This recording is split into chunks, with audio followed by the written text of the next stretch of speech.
tip of the day this March 20th, 2023. Today's tip comes from The Way of the Trial Lawyer Beyond Technique by Rick Friedman. Here to read it is Rick Friedman. Thanks for being here this morning, Rick. Thank you, Michael.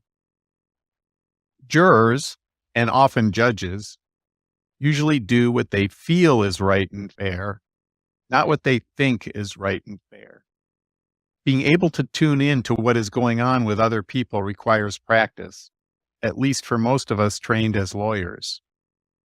That is where much of the action is. Over time, we become more skillful with the language of feelings, and we become more persuasive. So, feeling versus thinking. I know that's been a huge journey for me. Someone who's in my head a lot and has had to learn to feel. I think that is true for a lot of lawyers, for a lot of people. Can you speak to that for us? Well, a lot of people, but in particular, a lot of lawyers. I think people who get into their heads tend to gravitate to law school, and then law school kind of tries its best to squash any feelings out of us and say they're irrelevant. But we know from social science, if nothing else, there's plenty else, but social science has now taught us even the most technocratic judge is influenced by their feelings, and even whether they know it or not. And so, so a large part of what this book is about is trying to get at the things that are not pure thinking that influence the results in trial. And there are lots of those things, but feelings is a big part of it. And it's true with judges. We don't think of it there, but it's certainly true. And it's certainly true with jurors, right? Absolutely. Yeah. Yeah. Wow. Yeah. And feelings have gotten a bad name, both with jurors, judges, and lawyers, because it's thought of as manipulative. I'm going to cry in front of the jury to make them want to give my client money, or I'll make my client cry in front of the jury to make the jurors want to give more money. But that's not what this is talking about. This is talking about what are the legitimate human feelings that arise when you hear, I don't know, a kid has been injured and is going to be in a wheelchair the rest of her life. There are natural human feelings that are triggered by that. You don't have to play to them so much as be aware of them.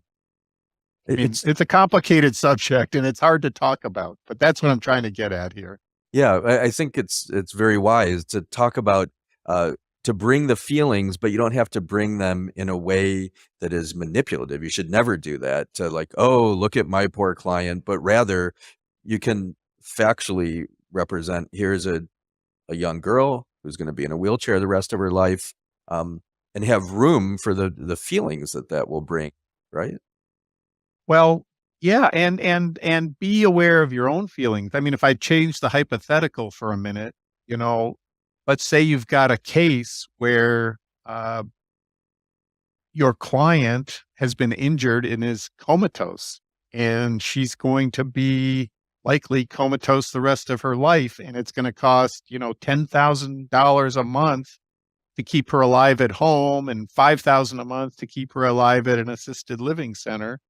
I think a natural human feeling, not judging whether it's right or wrong, is that's a waste of money. Why are we spending $10,000 a month to keep a comatose person alive? And so getting in touch with your own feelings about these kinds of things, about the issues in your case, I think is the first step.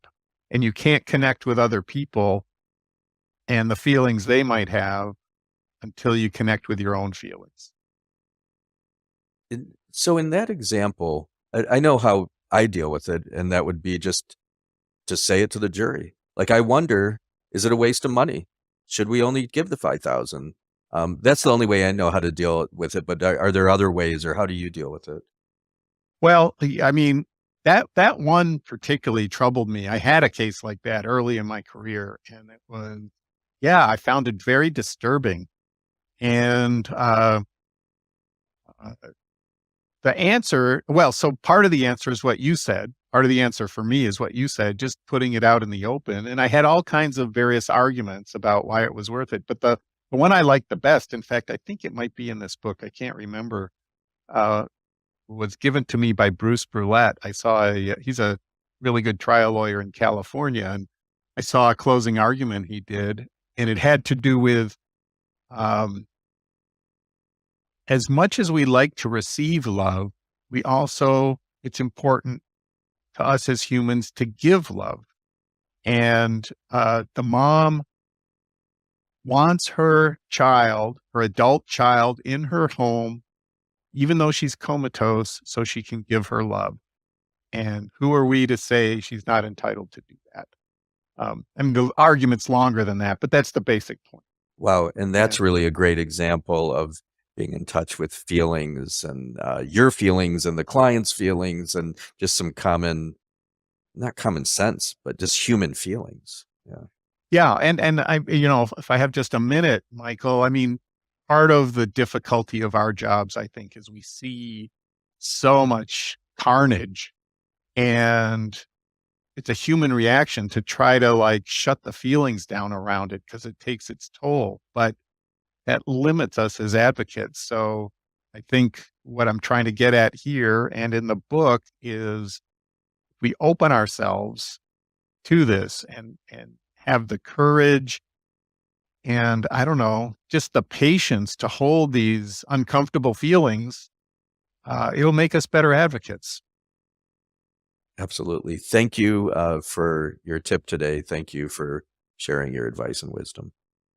Thank you.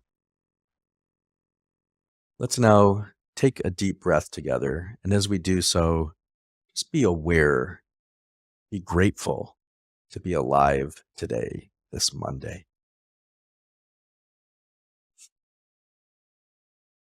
May the work that we do today help reduce suffering in the world. May our efforts and the time we spend today help repair the world. May we fiercely and compassionately advocate for our clients and champion their stories. I'm going to ring a bell 3 times now. This can take you into a meditation practice, a prayer practice, or just remind you it's Monday. Wake up, go out, do good things, and have fun while you're doing it.